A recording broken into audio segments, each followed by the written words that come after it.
from the BBC World Service in association with ABC and All India Radio. This is Stumped. Hello and welcome to Stumped, your intercontinental hit of news, features and debate from the quirky world of cricket. I'm Alison Mitchell and I'm in Birmingham this week ahead of the Commonwealth Games because I will be calling the cricket. It's women's T20 cricket making its debut at the Games, one of 20 different sports here. And in fact, cricket and netball are the only sports of this Games that don't have a male equivalent event alongside them. There was men's 50-over cricket at the Kuala Lumpur Commonwealth Games back in 1998. South Africa won gold there. But this is women's cricket. It's the T20. And, well, chance for Australia to try and add a Commonwealth gold to the 50-over and T20 titles that they already own. Speaking of Aussies, very happy birthday, Jim Maxwell, to you. Ali, thank you very much. It's been one of those lovely days in the middle of winter in Sydney. 19 degrees, sunshine, and an opportunity to catch up with a few friends at a nice little golf club. It's been drenched by all this rain, but we were there on the balcony enjoying a little bit of repartee and some reminisce, so it was good fun. Thank you very much for the cheer, and hopefully we get some cheer at Birmingham when everything starts to parade itself, particularly the cricket. I'm Sunil Gupta for All India Radio here in New Delhi. Once again, happy birthday, Jim. And an interesting thing, despite India winning the ODI series in the West Indies 3-0, cricket for once is off the sports headlines because the big news, as you might have read, is about our star javelin thrower, Neeraj Chopra, who's the only Indian athlete to win a gold in the Olympics in athletics or track and field, and then has added the world's silver to that. So he holds 2 world medals, as it were, which has never, ever happened in Indian history, especially in the field of athletics. He has made us all proud, and frankly, that is the news of the hour and the news of the week from India this week. It's rare for cricket to be pipped off the news agenda. I tell you what's pipping cricket and even competing with the Commonwealth over here is the Lionesses and the England women's team in the final of the European Championship. So that one at Wembley, that is certainly a biggie, and it's taking place as the Commonwealth Games gets underway as well. But good to have you with us, Sanu, and happy birthday again, Jim. But first, on Stumped this week, we're going to hear the reasons why the reigning one-day international world cricketer of the year in the women's game, Lizelle Lee, shocked everyone, including her own teammates, by quitting the international game in the middle of her country's recent tour of England. Now, there has been much speculation about the reasons why ever since. It means she misses the Commonwealth Games, an event where South Africa would have been hoping for, expecting a good showing. They made the semi-finals of the last 2 World Cup events, but they're now coming off the back of a dismal multi-format series against England where they lost all 6 white ball games that they played. They were playing not only without their captain, Dane van Niekerk, who was injured, but also without Lee, one of the world's hardest hitting and most experienced batters. Now, in the days after her sudden retirement, a report emerged saying South Africa had threatened to prevent Lee from playing in T20 leagues. There was a suggestion from within Cricket South Africa that Lee was a disruptive influence in the dressing room. That was followed by a media release from Cricket South Africa that sought to discredit both of those reports. Well, Lee has decided to tell Stumped exactly why she retired. We approached Cricket South Africa for comment, and you'll hear their response at the end. Here is Lizelle Lee then, speaking to me from a temporary base in Bath in the UK, where she's staying with her wife and baby son, explaining the events that led to her quitting the international game mid-tour. I think it came as a bit of a shock to a lot of people. I had it in the back of my head for a while, but I never thought I would do it in the middle of a tour. That's something that I never wanted to do because I'm letting my teammates down. So ultimately what happened is just before I came on tour, I had to do a retesting, which was an official testing, which I had to do back in Northwest. At the time, we were at my parents' house in Admalua. So driving 3.5 hours that way, 3.5 hours back just for a fitness test, I wasn't going to do that. So basically they said they'll organize for me to do it with somebody in Armalua at that time, which was in the afternoon. So they called her, they set everything up and everything was fine. That morning I took my weight, I sent it through to our trainer and I told him, listen, I am where I need to be, and he was happy. He told me, okay, fine, we need to do a testing this afternoon as well with skin folds, because I did make my 2K when the team did the fitness test together. I did make the 2K time, so that was sorted. So it was basically just my weight and my skin folds. When I got to the lady who had to do my skin folds, I told her, I'm not going to do my weight because I already did it the morning, and because it fluctuates and it's small margins, I'm not going to do it there, because if that's over, they're going to send it back and I won't be eligible for selection to go to England. So she only did my skin folds. They send it through and they were, okay, fine, you're coming on tour, everything is fine. When we got on tour, I did the skin folds and the weigh-in again. The skin folds were down, I think, by 2 or something. And my weight, it wasn't even close to where I thought it would be. So I don't know how it happened. I was speaking to my wife and she's like, why didn't you take a picture and send that through? And I was like, I don't know why I didn't do it. So basically that's all that happened for, I think, a whole week and a half. After the test match, they called me in for a meeting saying they don't understand what's wrong. How can my weight be so different from where it was when I weighed it? Left it there. Again, nothing happened for a while. And then I think it was just a half an hour before we went to training, I was all ready to go. Got a message from our manager saying I have a meeting with him and somebody from CSA in the next 5 minutes. Got on the meeting and they told me because of what's happened and there wasn't official testing, I didn't do my weight with her as well. And there's a difference. I'm not eligible for selection anymore. And then I have to go home immediately. And with that, they will take away my NOC to participate in the 100 and Big Bash. So I have to go back home, try and get that sorted, and then they will give me my NOC. So I was just, okay, fine, let it go. Didn't go to training because I'm not allowed to, because I'm not part of the team anymore. So I was actually crying in my room, didn't know what to do, called my agent, spoke about it. And what was going through my mind at the time is like, I can't fly home now because with my family, the baby, flying there for a few hours, 11 hours, it's a long journey. He had a tough time on the second leg of the flight. So yeah, that just wasn't an option at the moment. And financially, that would have been a big blow as well, because it's a lot of money traveling back and forth all the time, because we had to come back for the 100 again. And with saying that, I wasn't sure if they will then give me my NOC. So yeah, left it there, and they were right to do that because it's in our contracts. Our contracts state that if you don't make the fitness, they can pull your NOC. So fair enough. So yeah, called my agent, and he's like, okay, what do you want to do? And I was like, I'm going to retire then, because they can't pull my NOC for the 100. Because again, financially, that's a lot of money, and we need it, especially with a young family. We really need the money. Yeah, so I just said we're going to retire, and he called the person that was with us in the meeting saying, listen, this is the choice you made. I think the same day or either the next day we had a meeting, and they were like, they're really sad to see me go, but if there's no other way, then they respect my decision.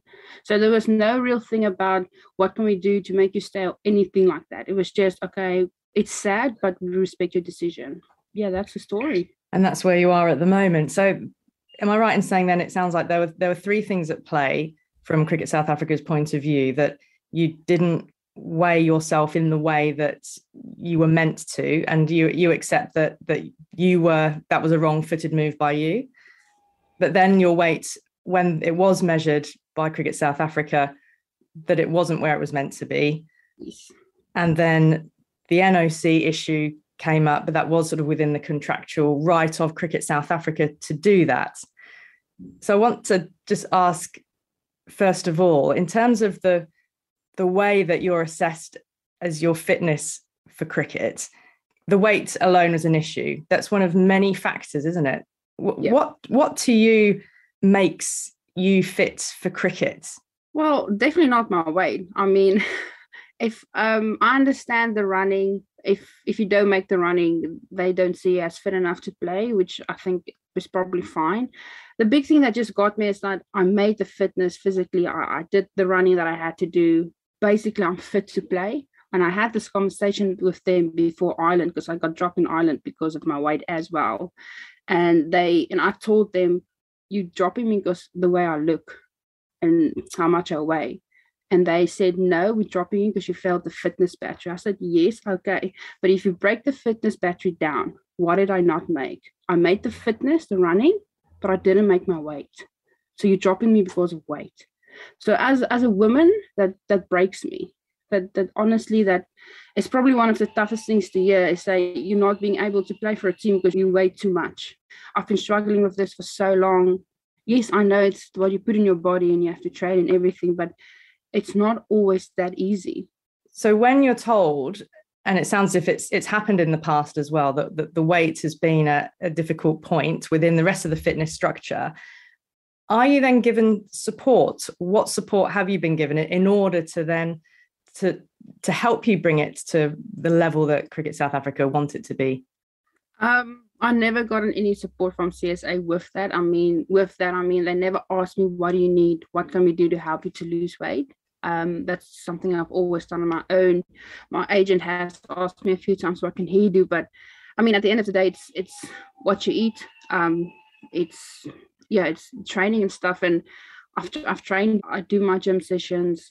Like I do everything I need to do training wise, but I don't know. It's just I struggle with my weight. It's been like that for I don't know how many years, and yeah, it's tough because it's emotionally it's breaking me down, and I think I just got to that point of saying, listen, so you're not thinking about my cricket skills, you're not thinking that I made the actual running fitness, you're just thinking about my weight and not picking me then. So emotionally that is just so draining, and I just couldn't do it anymore. So do you feel that you are cricket fit? Skills wise, I'm not going to lose that because of fitness. I will never lose that because of fitness. I can still do the job.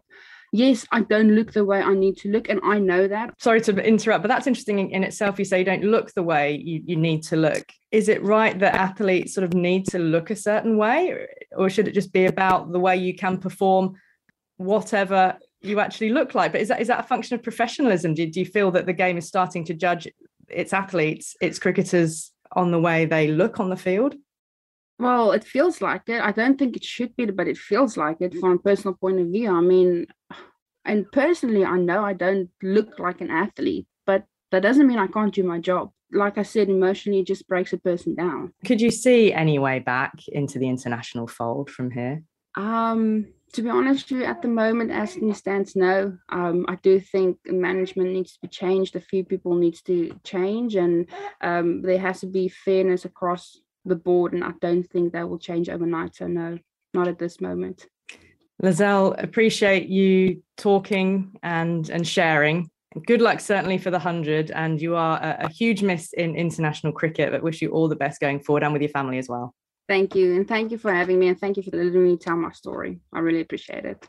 Well, that was former South Africa batter Lizelle Lee, who walked away from the international game in the middle of South Africa's tour of England ahead of the Commonwealth Games. And she departs as the country's leading run scorer in international T20s and their second highest run scorer in ODIs. Now, we did contact Cricket South Africa, and they have confirmed that the reason Lee was declared ineligible for the matches against England was for failing to meet their workload and fitness standards, something which, as you heard, Lizelle has taken responsibility for.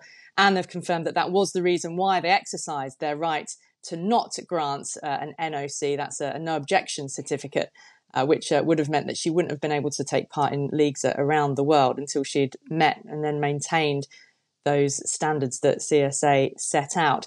We understand that Lee was told in writing that the Cricket South Africa medical team would get in touch about the support to be provided to help with a programme aimed at helping her meet those fitness standards. Jim and Sunil, let's just take a look at some of the things that she was speaking about there. I mean, first of all, it did really strike me when she used that word, I don't look the way I'm meant to look.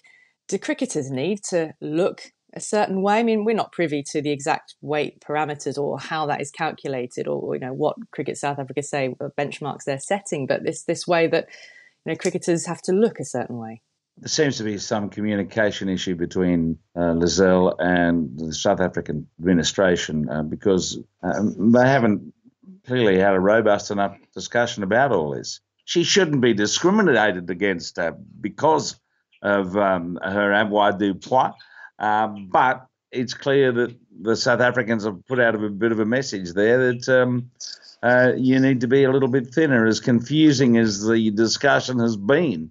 And Sunil, she's just been signed for Hobart Hurricanes in the WBBL, and notably when you play domestic cricket at that level, you don't go through those sort of fitness parameters, and she might well have a barnstorming season for them as well. I mean, you know, to what extent do you think that the way a cricketer looks or the weight, you know, impacts on performance, or should, you know, player just simply be judged on form, what you're actually doing in the middle? Let me read out something to you which you might find interesting. This was regarding the famous or infamous yo-yo test. Since Virat Kohli became the captain of India, all three formats, I think that's one of the keys. We're talking about, you know, Colin Milburn and Colin Cowdrey. They were only playing test cricket at that time, really. The parameters for selection have changed. The team management has now decided that a player is selected in the Indian squad only if he passes something called the yo-yo test. And even if the India A players are selected on this basis, then if they're not good enough to pass the yo-yo test, they will not be in the Indian squad. Now, same thing happened. And guess who lost out in the initial phases? Yuvraj Singh, Mohammad Shami, Washington Sundar. We're talking big names who did not pass the yo-yo test. Now, if that is mandated, then that is mandated. So I think that there are certain things that she needs to look at. I think she understands that. But right now, obviously, you feel bad as a player, somebody who's the ODI International Cricketer of the Year, somebody who's been a part of the team since 2013. Well, that was all we've got time for on this week's Stumped here on All India Radio. Don't forget you can follow us on Twitter. We're at BBCWS Sport, and use the hashtag BBC Stumped. And check us out on YouTube as well. Go to BBC World Service's YouTube channel. My thanks to Sunil Gupta, Jim Maxwell, and to all of you. We'll see you again next week. Bye-bye.